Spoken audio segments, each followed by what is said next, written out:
నమస్తే, welcome to Swaraj news. కష్టపడితే ఫలితాలు ఈజీగా పొందవచ్చని, పట్టుదల ఉంటే ఏదైనా సాధించవచ్చని నిరూపించారు హన్మకొండ జిల్లా కమలాపురం మండలం మరిపెల్లిగూడెం గ్రామానికి చెందిన మౌనిక. ఏకంగా ఒకేసారి 4 కొలువులు సాధించింది. ఇటీవల టీజీపీఎస్సీ విడుదల చేసిన అసిస్టెంట్ ఎగ్జిక్యూటివ్ ఇంజనీర్ ఫలితాలలో గ్రామం నుండి Mounika Panchayat raj and rural development విభాగంలో కొలువు సాధించింది. కులాంతర వివాహం చేసుకుని ఎన్నో విమర్శలకు గురి అయిన వీరు తన భర్త కంకటి శివకుమార్ గౌడ్ ప్రోల్బలంతో హైదరాబాద్ లో శిక్షణ తీసుకున్నారు. కష్టపడి చదివి గెస్టెడ్ ఆఫీసర్ స్థాయి ఉద్యోగం సాధించడంతో సంతోషం వ్యక్తం చేశారు. తన భర్త సహకారంతోనే ఇదంతా సాధ్యమైందని, దీనితో పాటు మరో 3 కొలువులు గ్రూప్ 4 గ్రౌండ్ వాటర్ డిపార్ట్మెంట్ లో నాన్ గెస్టెడ్ ఉద్యోగం కూడా సాధించారు. అలాగే అసిస్టెంట్ ఇంజనీర్ ఉద్యోగంలోనూ మెరిట్ సాధించారు. పట్టుదలతో చదివి కుటుంబ సభ్యుల మన్ననలు పొందారు. మరిపల్లిగూడెం జిల్లా పరిషత్ ఉన్నత పాఠశాలలో 10వ తరగతి వరకు చదివి మంచి మార్కులు సాధించి IIIT బాసరలో గ్రాడ్యుయేషన్ పూర్తి చేసి గేట్ ఉత్తీర్ణతతో JNTU హైదరాబాద్ లో PG పూర్తి చేశారు. ఆరంభంలో ఎన్నో ఆటంకాలను ఎదుర్కొన్న తన భర్త మరియు 2 పిల్లల సహకారంతో వాటిని అధిగమించి పట్టుదలతో లక్ష్య సాధనలో నిమగ్నమై చివరకు విజయం సాధించారు మౌనిక.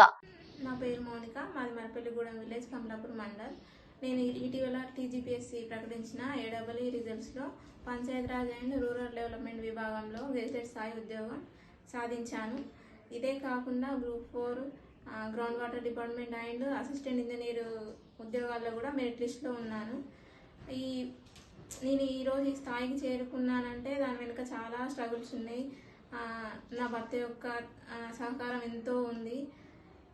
ఎంతోమంది ఎన్నో విమర్శలకు గురి చేశారు. పెళ్ళైనాక చదివేంది, ఏదో ఒక ఉద్యోగం చేసుకోక, మళ్ళీ మాది ఇంటర్ క్యాస్ట్ మ్యారేజ్, దానివల్ల కూడా మేము చాలా విమర్శలకు గురైనాం. అవన్నీ నేనేం పట్టించుకోకుండా పట్టుదలతో నా ప్రయత్నం నేను చేస్తూ వెళ్ళాను. ఈ లాంగ్ జర్నీలో వి ఫేస్డ్ సో మెనీ స్ట్రగుల్స్. ఆర్థికంగా, హెల్త్ పరంగా, ఇద్దరు చిన్నపిల్లలు ఉన్నా కూడా నేను ఇంటిని చూసుకుంటూ నా చదువును ఎక్కడా నెగ్లెక్ట్ చేయకుండా ప్రయత్నిస్తూనే ఉన్నాను. నేను ఫైనల్గా ఏం చెప్పదలుచుకున్నానంటే, మనం ఎప్పుడు రిజల్ట్ ఓరియంటెడ్గా ఉండకూడదు. ఆ రిజల్ట్స్ అనేవి పాజిటివ్గా రావచ్చు, నెగిటివ్గా రావచ్చు. మనం దేనైనా రిసీవ్ చేసుకోవడానికి సిద్ధంగా ఉండాలి. కాకపోతే ప్రయత్నం చేయడంలో ఓడిపోకూడదు. కష్టపడితే ఖచ్చితంగా ఏదో నాడు సక్సెస్ సాధించగలుగుతాం. నేను ఇదే చెప్పాలనుకుంటున్నా. ఎవరికైనా ఏదైనా ఉన్నత స్థాయికి చేరుకోవాలంటే ఖచ్చితంగా కష్టపడాలి. కష్టపడందే ఏది రాదు.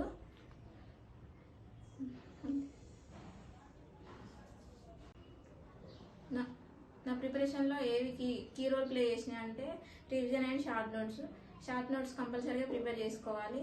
అండ్ రివిజన్ కూడా 3-4 టైమ్స్ అట్లా కంప్లీట్ చేయాలి. పూర్తి సిలబస్ని ఫినిష్ చేయాలి. తక్కువ వెయిటేజ్ ఉన్న సబ్జెక్ట్స్ని అట్లా వదిలేయడం చేయకూడదు. అన్ని సబ్జెక్ట్స్ మీద పట్టు ఉండాలి. నేనైతే డైలీ ఒక 7 to 8 hours అట్లా స్పెండ్ చేసేదాన్ని.